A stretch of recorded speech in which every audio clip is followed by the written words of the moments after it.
Welcome back to my YouTube channel. I hope आप सब बच्चे सब अच्छे होंगे, अपना बहुत ख्याल रख रहे होंगे और बहुत अच्छे से स्टडी कर रहे होंगे।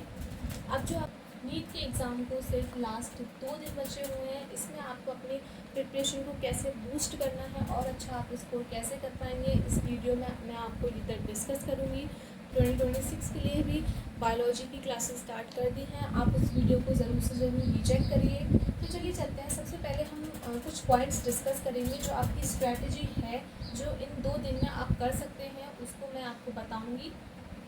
जब मैंने अपना नीट का एग्ज़ाम दिया था पहली बार, जब मैंने जो चीज़ रियलाइज़ करी, जो मिस्टेक करी, उसके बेसिस पे मैं आपको इधर पॉइंट्स बताऊंगी, आपको क्या क्या फॉलो करना है, क्या नहीं करना है। तो पहले हम बात करते हैं इन 2 दिन में बच्चों, आपका जो पुट किए गए जो एफर्ट्स हैं, पोटेंशियल है, हार्ड वर्किंग है, जो कॉन्फिडेंस है, कोई कहीं ना कहीं आपकी जो नीट 2025 का स्कोर है उसको बूस्ट ज़रूर करेंगे, अगर आपने अपना पोटेंशियल लगाया है, अगर आपने अपनी मेहनत करी है। ठीक है, तो सबसे पहले कुछ पॉइंट्स के हम बारे में बात करते हैं। पहला पॉइंट आता है हमारा स्टे काम एंड पॉजिटिव। अब देखिए, शांत रहिए और पॉजिटिव रहिए। अब देखिए, अब क्या होता है कि अगर हमारा सामने वाला कोई भी पर्सन गुस्सा कर रहा होता है, तो उस बीच अगर हम शांत रहते हैं तो थोड़ी देर में उसका भी बिहेवियर थोड़ा शांत काम हो जाता है, तो हम अच्छे से बात कर सकते हैं उससे। तो यही है, हम डरेंगे नहीं। तो यही, अगर आप शांत रहेंगे, पॉजिटिव रहेंगे, अपनी चीज़ों में नेगेटिव आइडियाज़ नहीं लाएंगे कि मैंने तो एफर्ट्स लगाए थे, मैंने तो पोटेंशियल किया था, अगर मेरी प्रिपरेशन अच्छी नहीं है और मेरा स्कोर अच्छा नहीं आ पाया तो फिर क्या होगा। आपका आखिरी एग्ज़ाम नहीं है, इसके बाद में बहुत सी अपॉर्चुनिटीज़ आती हैं, बट दिस टाइम ये जो एग्ज़ाम है आप इसको बहुत अच्छे से करिए, बहुत अच्छे से आप इसको दीजिए। एंड आई होप कि आपका एग्ज़ाम बहुत अच्छा जाएगा। शांत रहिए और पॉजिटिव रहिए, नेगेटिव आइडियाज़ आप बिल्कुल भी अपने दिमाग में मत लाइएगा बच्चों। नेक्स्ट जो आता है हमारे को आता है चेंज इन रूटीन में चेंज में। देखिए, जब मैंने अपने नीट के एग्ज़ाम दिया था, जो मैंने गलती रियलाइज़ करी थी, क्योंकि मैंने उस टाइम मिस्टेक भी करी थी और उसके बाद उसको रियलाइज़ भी किया था, एनालाइज भी किया था, तो उसकी बेसिस पे मैं इधर पॉइंट्स जो मैंने लिखे हैं, बस मैंने आपको वो ही बता रही हूँ जो मैंने फेस किया। मैं नहीं चाहती कि वो आप सब भी फेस करें। तो मेरा पॉइंट ऑफ व्यू ये है कि मैं आपको बताना चाहती हूँ कि आप इस दौरान अपने आप को शांत या फिर अपने आप को पॉजिटिव कैसे रख सकते हैं और अच्छे से स्कोर कैसे कर पाते हैं। ठीक है, तो अपने रूटीन को चेंज करिए, सुबह उठ के एक्सरसाइजेस करिए, कंसंट्रेशन पावर बहुत अच्छी होगी आपकी। शाम में डिनर के बाद आप थोड़ा सा वॉक करिए, तो आपकी जो हेल्थ होगी वो बहुत अच्छी होगी। बस आप अपनी रूटीन में इतना चेंज करिए, ज़्यादा चेंज करने की ज़रूरत नहीं है। जो आप अपने रूटीन फॉलो करते थे आप उसको ही फॉलो करिए। नेक्स्ट आता है हमारा मिस्टेक एनालिसिस। मिस्टेक को एनालाइज ज़रूर करिए, ये एक बहुत बड़ी इंपॉर्टेंट चीज़ है कि आप अपने मिस्टेक को एनालाइज करिए। कई बच्चे होते हैं अपने मिस्टेक को एनालाइज नहीं कर पाते हैं, या फिर जो गलती करते हैं वो जब वो पहली बार पेपर में गलती करते हैं, जब वो दूसरी बार एग्ज़ाम देने जाते हैं तो वो दोबारा से वो गलती कर देते हैं, क्योंकि वो मिस्टेक को अपनी एनालाइज नहीं कर पाते, अपनी गलती से सीखते नहीं हैं। तो यही है कि अपनी मिस्टेक को एनालाइज करिए। जो आप चीज़ों को मिस्टेक कर रहे हैं, जिस टाइम आपको लग रहा है कि मुझसे नहीं हो रहा, इसको मैं बाद में कर लूँगा, या फिर इसमें मेरी से ये गलती होगी, ये फॉर्मूला नहीं लगा, इसको मुझे याद करना चाहिए था, तो पहले आप उस फॉर्मूले को याद करिए, फिर आप उस क्वेश्चन में उसको लगाइए। तो ये होती है आपकी मिस्टेक को एनालाइज किया आपने। तो ये है कि आप अपने मिस्टेक को एनालाइज कीजिए। यही नहीं मैं इस बात की नहीं कर रही हूँ कि, अब देखिए, मैं नीट से थोड़ा सा हट के बोल रही हूँ कि मिस्टेक का मतलब ये नहीं कि आप सिर्फ नीट के एग्ज़ाम में या फिर अपने एग्ज़ाम में आप मिस्टेक को एनालिसिस करिए।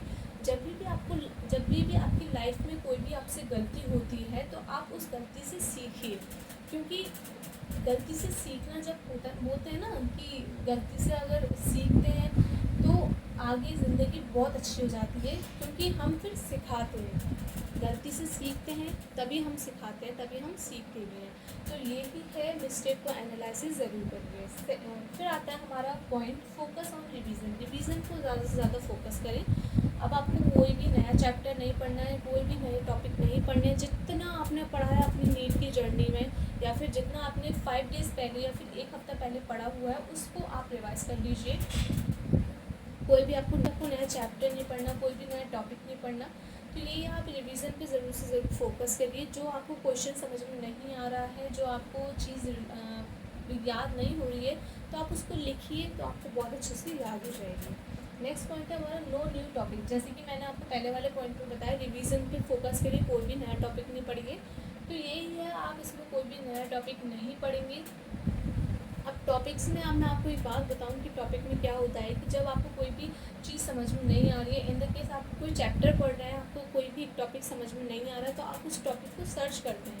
अब सर्च करेंगे गूगल पे, इंटरनेट पे आप सर्च करेंगे, तो उसमें भी कुछ ऐसी चीज़ें आएंगी, उसमें भी कुछ ऐसे वर्ड्स आएंगे जो आपको उसको भी सर्च करने पड़ेंगे।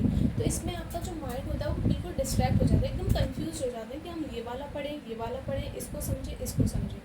तो ये है कि आप कोई भी नया टॉपिक नहीं पढ़िए, जितना आपने पढ़ लिया है सिर्फ उतना ही आपको रिवाइज करना है, ठीक है। नेक्स्ट है हमारा मॉक टेस्ट। मॉक टेस्ट आप ज़रूर लगाइए।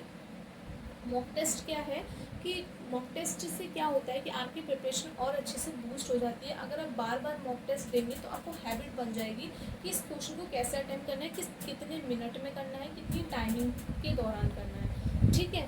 नेक्स्ट आता है हमारा प्रीवियस ईयर्स क्वेश्चन PYQ। आपके पास सिर्फ 2 दिन बचे हुए हैं, तो इन 2 दिन में ये है कि आप ये मत सोचिए कि अब मैं 2015 से प्रीवियस ईयर्स एक बार क्वेश्चन रिवाइज कर लेती हूँ या फिर एक बार उनको मैं अच्छे से दे दूँ। अब आप प्रीवियस ईयर्स क्वेश्चन में ये मत करिए कि 2015 से आप क्वेश्चन को अटेम्प्ट करते हुए आ रहे हैं, नहीं। 2020 से 2024 तक के बीच में जो पेपर्स हैं आप उसको एनालाइज कर लीजिए। जो आपको ईजीएस्ट चैप्टर लगते हैं उनको आप पहले कवर करिए, क्योंकि ईजीएस्ट चैप्टर से जब आप पहले कवर करेंगे तो आपको मोटिवेशन मिलेगा। मॉक टेस्ट है, मॉक टेस्ट के बारे में मैं आपको एक बात बताऊँ। मॉक टेस्ट आप अपना 2 से 5 बजे के बीच में दीजिए, क्योंकि 2 से 5 बजे ही आपका नीट के एग्ज़ाम का टाइम होता है। उस बीच अगर आप मॉक टेस्ट देंगे तो आपकी हैबिट बनी रहेगी, आपको कोई भी घबराने की ज़रूरत नहीं पड़ेगी, आपको डर नहीं लगेगा, आप अच्छे से क्वेश्चन को अटेम्प्ट कर पाएंगे, आप टाइमिंग का पता कर पाएंगे कि हाँ इतने मिनट में मुझे ये क्वेश्चन करना है, ठीक है। तो मॉक टेस्ट आप ऐसे दीजिएगा। डाइट अच्छे से लीजिए, दिन में हल्का खाना खाइए, दाल चावल रोटी, कोई भी आपको हैवी खाना है तो आप हैवी सुबह मॉर्निंग में नाश्ता कर सकते हैं। बाकी जो 2 से 5 बजे के बीच में जो टाइम होता है, 2 से 6 बजे के बीच में, उस बीच आपको हल्का खाना खाना है, क्योंकि कई बार ऐसा होता है बच्चे जो होते हैं वो जैसे जो हैवी खाना खा लेते हैं, हैवी कुछ भी खा लेते हैं, तो वो एग्जामिनेशन हॉल में जाके उनके पेट दर्द हो जाता है, स्टोमक पेन होता है उनके, जिस वजह से उनको एग्ज़ाम करने में दिक्कत आती है, ठीक है। तो यही है कि आप डाइट में, ये मैं आपको प्रोफेशनल डाइट नहीं बता रही हूँ, बस ये बता रही हूँ कि आपको दिन में हल्का खाना खाना है। हल्का खाना खाएंगे तो अच्छे से आप अपने प्रिपरेशन कर पाएंगे, और पानी ज़्यादा से ज़्यादा पीजिए इस बीच में, क्योंकि ये जो मई जून जुलाई ये जो है, इन 3 महीनों में गर्मी में बहुत ज़्यादा हालत ख़राब हो जाती है। तो इस बीच अपने आप को हाइड्रेटेड रखिए, टाइम टू टाइम पानी पीते रहिए। नेक्स्ट जो आता है हमारा take care of your health का बहुत अच्छे से ध्यान रखिए। कोई भी आपकी मेडिसिन है जो आपको अगर बॉडी चेकअप करवाना है, बॉडी चेकअप का जो रूटीन है आपको करवाना है तो आप करवा लीजिए, क्योंकि अगर इस बीच कोई भी आपको दिक्कत हो जाती है तो एग्जामिनेशन हॉल के बाहर आपको जाने नहीं दिया जा सकता है। बस यही है कि आप सबसे पहले अपने हेल्थ का चेकअप भी करा लीजिए, जो आपका रेगुलर बॉडी चेकअप है। नेक्स्ट मोस्ट इम्पॉर्टेंट थिंग मैंने इसमें लिखा नहीं है, आपकी जो भी एसेंशियल चीज़ें हैं वो आप ज़रूर से ज़रूर कैरी कर लीजिएगा। पेन आपको वहीं मिलेंगे, आपको अपनी तरफ से पेन नहीं लेके जाने हैं। बॉटल आपको लेके जानी है, बट वो ट्रांसपेरेंट होनी चाहिए, इट शुड बी ट्रांसपेरेंट, कोई भी उस पर लेबल नहीं होना चाहिए। ट्रांसपेरेंट बॉटल आती हैं, आप उसमें लेके जा सकते हैं अपना पानी। कोई भी आपको ऑर्नामेंट या फिर इयरिंग्स वगैरह नहीं पहनने हैं। कानों की जो आपकी इयरिंग्स होती है उसको भी आपको उतार देना है, और जो आपको सिंपल टी शर्ट और लोवर में आपको जाना है। सैंडल्स में अगर आप शूज़ पहन के जा रहे हैं वो भी आपको नहीं पहन के जाना है। जो सिंपल स्लीपर्स होती हैं आप उसको पहन के जा सकते हैं, और जो स्मार्ट वॉचेस नहीं चलेंगी। जो इलेक्ट्रॉनिक डिवाइसेस हैं वो आपको बिल्कुल भी बैंड हैं, आप उसको लेके नहीं जा सकते हैं, प्रोहिबिटेड है। तो यही है कि मैंने आपको बता दिया है। सबसे पहले फर्स्ट जो मोस्ट इम्पॉर्टेंट है, आप एडमिट कार्ड ज़रूर लीजिएगा, भूल मत जाइएगा, क्योंकि एडमिट कार्ड कई बच्चे भूल जाते हैं, फिर सेंटर पे से उधर निकलवाना पड़ता है। तो यही है, सबसे पहले अपने जो आप जो थिंग्स कैरी कर रहे हो उसमें आप अपना सबसे पहले एडमिट कार्ड ज़रूर रखिएगा। तो ये जो लास्ट 2 दिन की स्ट्रेटजी, इसमें बस आपको इतना करना है, शांत रहिए, पॉजिटिव रहिए। अगर आपको अपनी मेहनत पे, अगर आपको अपने एफर्ट्स पे, पोटेंशियल पे भरोसा है तो आई एम श्योर आपका जो पेपर है वो बहुत अच्छा जाएगा। So stay tune to my YouTube channel and thank you so much for watching this video.